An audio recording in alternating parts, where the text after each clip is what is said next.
প্রতিটি মাই চায় তার সন্তানকে স্বাভাবিকভাবে পৃথিবীর আলোয় আনতে, কিন্তু অনেক সময় মা বা শিশুর জীবনের ঝুঁকি এড়াতে ডাক্তাররা সিজারিয়ান সি সেকশন করার সিদ্ধান্ত নেন। মনে রাখবেন, সিজার কোনো ভয়ের বিষয় নয়, বরং এটি মা ও শিশুর সুরক্ষার জন্য প্রয়োজনীয় চিকিৎসা ব্যবস্থা। যে পরিস্থিতিতে সিজার করাতে হতে পারে: ১.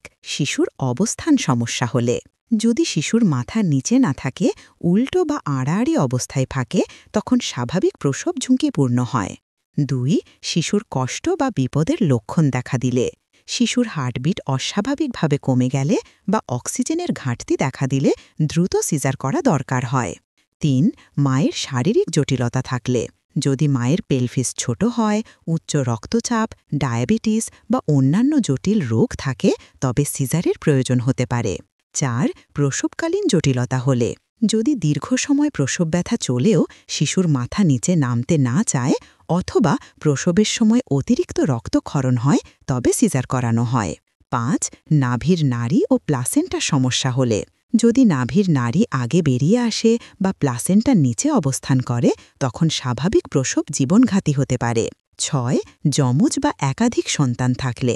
এক্ষেত্রে ঝুঁকি অনেক বেড়ে যায়, তাই সিজার করা হতে পারে।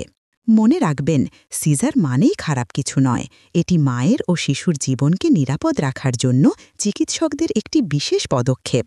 মা ও শিশুর সুস্থতা নিয়ে আরও তথ্য পেতে আমাদের চ্যানেলটি সাবস্ক্রাইব করুন এবং এই ভিডিওটি আপনার প্রিয়জনদের সাথে শেয়ার করুন, যেন তারাও সচেতন হতে পারেন।